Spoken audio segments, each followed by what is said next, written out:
दोस्तों, क्या कोई लड़की ऐसी भी हो सकती है जिसकी उम्र लगभग 27 साल हो गई हो और अभी तक वो किसी के साथ संबंध नहीं बनाई हो, किसी से प्यार मोहब्बत नहीं की हो, उसे प्यार मोहब्बत का अर्थ ही ना मालूम है कि आखिर प्यार मोहब्बत होता क्या है। दोस्तों, ऐसी ही एक लड़की थी जिसकी उम्र 27 साल हो गई थी।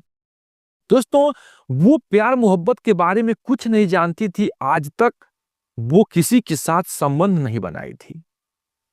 लेकिन उसके जीवन में एक शहरी लड़का ऐसा आता है कि उसे ऐसा करने पे मजबूर कर देता है कि आपने सोचा भी नहीं होगा। वो लड़का जो होता है उस लड़की को प्यार मोहब्बत की बातें बताता है तो वो उस पर गुस्सा होने लगती है। लेकिन वो लड़का जो होता है वो मोबाइल फोन निकाल कर उसमें से कुछ ऐसी वीडियो दिखा देता है जिससे कि वो लड़की जो होती है वो हवस की भूखी हो जाती है। उसके बाद वो लड़की ऐसा कांड करती है कि उस ऐसा कांड आज तक किसी लड़की ने नहीं किया होगा। दोस्तों, वो लड़का फिर अपनी हवस ऐसी पूरी करता है और लड़की वो ऐसी उसके साथ करती है कि सुनकर आपके भी रोंगटे खड़े हो जाएंगे। दोस्तों, कहानी में आगे बढ़ने से पहले आपसे छोटी सी रिक्वेस्ट है, चैनल पर नए हैं तो चैनल को सब्सक्राइब कर लीजिएगा। वीडियो अगर अच्छी लगे तो कमेंट बॉक्स में अपनी राय जरूर दीजिएगा कि आपको वीडियो कैसी लगी। चलिए वीडियो को करते हैं स्टार्ट और समझते हैं इस पूरी सच्चाई को। दोस्तों, ये कहानी है बिहार जिले के एक आदिवासी क्षेत्र की, जहां पर ओम प्रकाश नाम का एक परिवार रहता था। दोस्तों, उसके परिवार में पति पत्नी और एक बेटी रहती है जिसका उम्र लगभग 25-26 साल हो गए थे। दोस्तों, वो जंगल के बीचों बीच लगभग में रोड से 10-15 किलोमीटर अंदर जंगल की तरफ रहते हैं, जहां पर आदिवासी ही लोग पाए जाते थे। वहां पर कोई भी झोपड़ी मकान और गांव नहीं थे, केवल अकेले झोपड़ी जहां तहां बनाकर आदिवासी लोग रहा करते थे। वहां पर किसी लोगों का आना जाना आवागमन नहीं था। दोस्तों, इधर एक लड़का था शहर में जिसका नाम सुमित था। उसे राइडिंग का बहुत ही शौक था। वो मोटरसाइकिल लेकर उसे जंगल झाड़ियों और अजीब अजीब झरनों की जैसे मतलब तरीकों की जंगल झाड़ियों में घूमने का उसे बहुत शौक था। दोस्तों, वो साल के 6 महीने कमाता था और 2 महीने तक अपने राइडिंग के तौर पे अपने मोबाइल बाइक को लेकर इधर उधर कहीं जंगल में, कहीं नदियों में, कहीं समुद्र के किनारे वो सैर करता था, टहलता रहता था और अपने पैसों को बेफजूल उड़ाया करता था। दोस्तों, उसका परिवार शहर में रहता है और वो अचानक सन 2007 में 25 दिसंबर 2007 की ये बात है, जब वो घर से अपनी बाइक को लेकर निकलता है उस आदिवासी क्षेत्र में भ्रमण करने के लिए। दोस्तों, खाने पीने के सामान भी उसके बाइक पर थी, बहुत सारी सुविधाएं थी और धीरे धीरे अपने उस लोकेशन जो होता है रोड से जंगल के अंदर लगभग में 20 किलोमीटर जो है कि बाइक से चला जाता है। धीरे धीरे उसका रोड जो था वो खत्म होने वाला था। जंगल का वो लास्ट छोर था जहां पर अब आगे केवल नदी जो था कि केवल खाड़ियां थी, जो नदी था। तभी वहां पर एक उसे झोपड़ी दिखाई देती है और उसे प्यास लग जाती है। वहां पे जाके रुक जाता है, इधर उधर देखता है तो 2-4 बकरियां और कुछ गाय वगैरह दिखाई देती हैं। उससे वहां पर आदमी कोई नहीं दिखाई देता है। बहुत देर तक बैठा रहता है, तभी एक लड़की उसे दिखाई देती है कि अपने सर पे मटका लिए हुए और जो है कि आधे कपड़े पहने हुए आ रही है पानी लिए। जैसे ही वहां पर आती है उसे कहती है कि क्या अब आप मुझे पानी पिला देंगी? तो कहती है ठीक है, पी लीजिए। उसे पानी पिलाती है और वहां पर वो बैठा रहता है। वो कहती है कि क्या आप यहाँ पर भूल भटक कर चले आए हैं? ऐसे बहुत सारे लोग भूल भटक के चले आते हैं और यहाँ पर आगे जाने का रास्ता कोई नहीं है, अब यहाँ से तुम वापस चले जाओ। वो जो लड़का होता है सुमित कहता है नहीं, मैं भूल कर नहीं आया हूँ, मैं तो इधर एंजॉय करने आया हूँ, इधर घूमने आया हूँ, इस जंगल झाड़ियों वादियों का सैर करने आया हूँ। तो वो कहती है कि अगर आप यहाँ सैर करेंगे तो यहाँ के लोग जो हमारी बिरादरी के लोग हैं तुम्हें मारने लगेंगे और तुम्हें देखेंगे यहाँ रहते हुए तो तुम्हें कठोर सजा देंगे और हो सकता है कि तुम्हें क्या क्या तुम्हारे साथ हो जाए। दोस्तों, वो जाने के लिए तैयार नहीं होता। कहता है कि मुझे रात भर के लिए आप शरण दे दो, मैं 1000 रुपये दूंगा, या फिर कहीं सोने के रहने का व्यवस्था हो आप करा दीजिए, मैं 1000 रुपये देने के लिए तैयार हूँ। धीरे धीरे शाम हो जाती है, लेकिन वो जाने के लिए तैयार नहीं था। लड़की कहती है चलो 1000 की बात नहीं है, तुम रात भर यहीं रह जाओ, सुबह फिर चले जाना, लेकिन कोई देखे मत, तुम घर में छुप जाओ और कोई भी आए बाहर तो निकल के मत आना, नहीं तो मुझे भी डांट पड़ेगी, मुझे भी बिरादरी से लोग बाहर कर देंगे और तुम्हें तो जो सजा मिलेगी वो तो अलग ही है। दोस्तों उसके बाइक को झाड़ियों से तोप देती है गड्ढे में डाल के, और वो लड़के को घर में ले जाके अपने जो है चारपाई पे सुला देती है।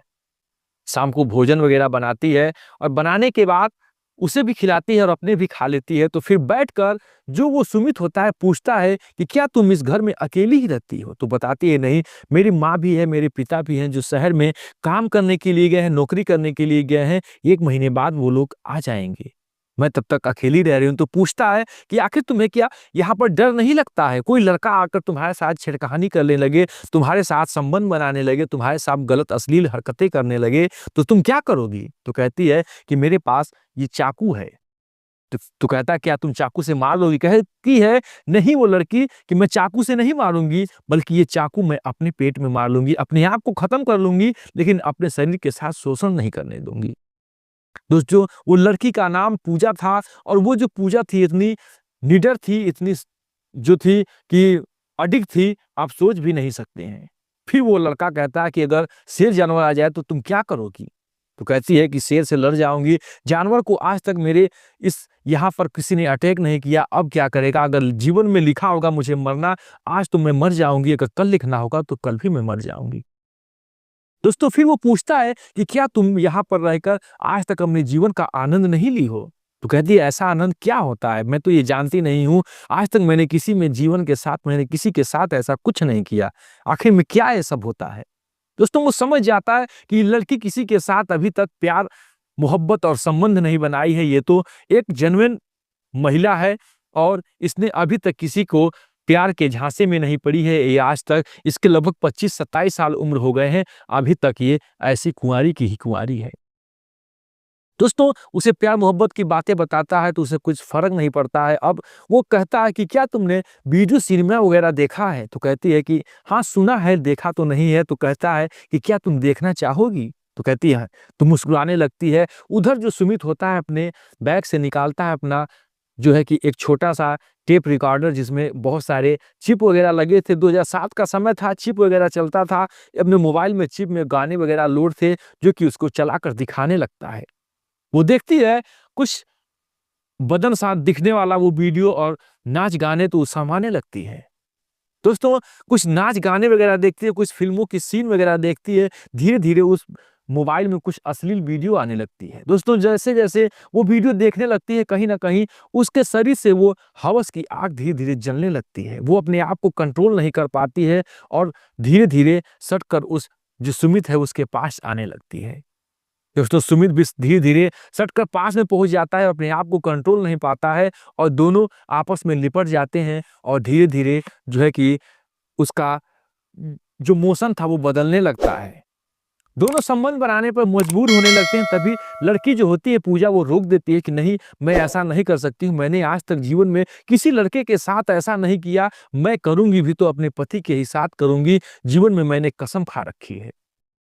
इधर सुमित जो होता है वो कहता है कि यार तुम कसम खा रखी हो तो मैं भी कहा जो है कि तुम्हें छोड़ के जाने वाला हूँ, मैं तुम्हारे साथ शादी करूंगा और तुम्हारे साथ संबंध बना रहा हूँ, तुम्हें अपनी धर्म पत्नी बना के रखूंगा और अपने साथ ले जाऊंगा। कहती है मेरे माता पिता तो 1 महीने के लिए बाहर गए हैं, तो मुझे अपनी पत्नी कैसे बनाओगी? कहता है तब तक मैं रुकूंगा, तुम्हारे माँ बाप आ जाएंगे, मैं विधि विधान से विवाह करके तुम्हें अपने घर ले जाऊंगा। उसे जाल में फांसता है और उसके साथ तो उसका मनसा था उसके साथ संबंध बनाना। जो लड़की होती है उसके जाल में फंस जाती है और उसे जो है कि प्यार मोहब्बत की भावना से देखने लगती है और उसके साथ पूरा रात वो संबंध बनाती है। दोस्तों जो सुमित था, जो लड़का था, जो शहर का एक लड़का था, 2 आदिवासी लड़की के पास पहुंचा था, वो शहर का लड़का उसके साथ अपनी सारी हवस पूरी करता है क्योंकि उसने अब तक जीवन में किसी के साथ संबंध नहीं बनाया था। कहीं न कहीं उस लड़की के साथ वो संबंध बना के अपने आप को बहुत ही खुश महसूस कर रहा था, वो बहुत ही प्रसन्न था। दोस्तों क्योंकि उसे ऐसी वो एन्जॉय मिल रहा था, ऐसी मज़ा मिल रही थी, जिससे कि उसके जीवन में कभी भी उसे मिला नहीं था। वो लड़का जो होता है शहर का, उसे जाल में फांस कर कम से कम हफ्तों दिन तक उसके साथ हैवानियत करता है। वो उसी के जीवन में वहां रहता है, उसी का खाता है, टहलता है और एंजॉय करता है। और कहीं ना कहीं लड़की भी उसके प्यार में फंसकर उसे बहुत ही गहरा प्यार करने लगी थी कि अब जो कुछ है ये मेरा ही है, मेरा जीवन इसी के साथ जुड़ा है, ये मेरा पति है। उसे अपना पति मान बैठती है। ये लड़का अपने टाइम पास कर रहा था, अपनी हवस पूरी करता है। धीरे धीरे 10 दिन बीत जाते हैं। वो वहां से दबे पांव एक रात में दिन में निकलता है, जब वो लड़की जो है कि पानी लाने के लिए चली जाती है झरने में, और अपनी बाइक उठाता है, वहां से फरार हो जाता है। जैसे ही वापस वो लड़की आती है, देखती है यहाँ पर नहीं है, बिलखने लगती है, रोने लगती है, चिल्लाने लगती है, सुमित सुमित करके जंगलों में ढूंढने लगती है। लेकिन सुमित मिले तो कहाँ मिले, वो तो अपने शहर के लिए वापस फरार हो गया था। अब धीरे धीरे समझ जाती है कि सुमित हमें मेरा जो है कि फिजिकल रिलेशन बनाकर, मेरे साथ संबंध बनाकर, मेरे साथ हैवानियत कर वो भाग गया है। अब वो इस जंगल में, इस वादियों में, इस क्षेत्र में वो नहीं है। समझ जाती है, वो बहुत ही टूट जाती है, खाना पीना छोड़ देती है, अपने जानवरों को खिलाना तक छोड़ देती है, क्योंकि उसे इतना गहरा सदमा लग जाता है। वो अपने खटिए पे पड़ी रहती है, 2 दिन तक उठती नहीं है। थोड़ा बहुत पानी वगैरह पीती है, फिर भी गिर जाती है, अपने हालात को सुधार नहीं पा रही थी। दोस्तों, वो अपने खटिए पे पड़ी पड़ी उधर उसकी भेड़ बकरियां होती हैं, वो मर जाती हैं।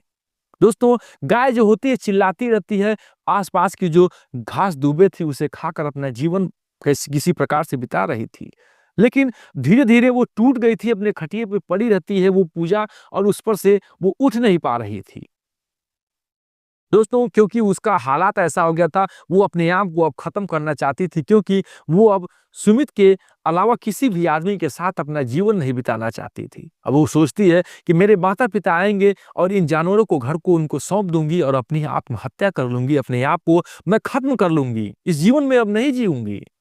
अब धीरे धीरे 4-5 दिन गुजर जाते हैं। इधर सुमित का भी वही हाल था, वो भी व्याकुल होने लगा, कहीं ना कहीं उस अपनी पत्नी के याद में, उस पूजा के याद में वो भी खोने लगा। उसके भी दर्द सताने लगा, उसे भी उस बात का वो एहसास होने लगा। अब ये मछली की तरह तड़फने लगा, उसके पल पल के मोमेंट को अब वो बर्दाश्त नहीं कर पा रहा था। फिर से वो अपने घर से उठता है बाइक लेकर और फिर से निकल पड़ता है अपनी उसी पत्नी पूजा के, आदिवासी पत्नी के पास।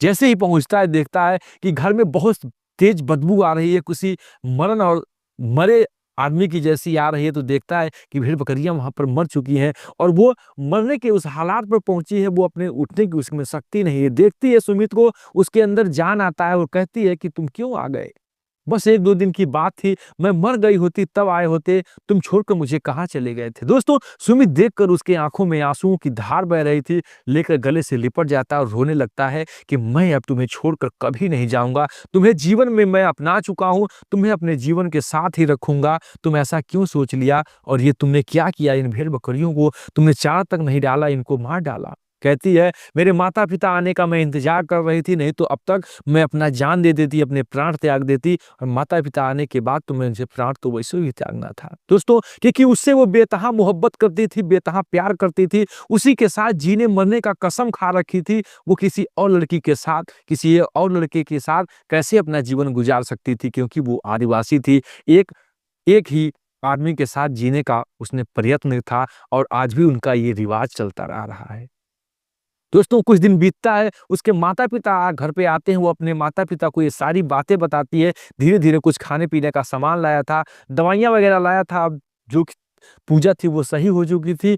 माता पिता को बताती है, उसके बाद उसके माता पिता जो होते हैं उस लड़के के साथ रीति रिवाज के साथ शादी विवाह करते हैं और अपनी बेटी को उस सुमित के साथ विदा कर देते हैं। सुमित शहर में उस लड़की को लेके आता है और जीवन में अच्छे से रहने लगता है। 2007 से दोस्तों आज 2025 आ गए हैं, वो जीवन में हंसी खुशी अपने जीवन को जी रहे हैं और अच्छे से एंजॉय कर रहे हैं। दोस्तों, कमेंट बॉक्स में आप भी लिखकर बताइएगा कि सुमित ने उस लड़की पूजा के साथ विवाह करके अच्छा किया या गलत, उसने क्या धोखा देकर उसने गलत किया था या अच्छा किया था, क्यों उसने, क्या मजबूरी थी कि वो उस आदिवासी लड़की को छोड़कर वो अपने शहर आ गया, आखिर में उसे ऐसा करना चाहिए था या नहीं करना चाहिए था। दोस्तों, कमेंट बॉक्स में लिखकर आप भी बताइएगा। दोस्तों, कहानी सुनाने का मकसद हमारा किसी की भावनाओं को ठेस पहुंचाना नहीं है, बल्कि आपको जागरूक करना है, ताकि जो कहानी, जो घटना है वो किसी के भी साथ हो सकती है। फिर मिलेंगे ऐसी इंटरेस्टिंग और इमोशनल कहानी लेकर। जय हिंद, जय भारत, वंदे मातरम।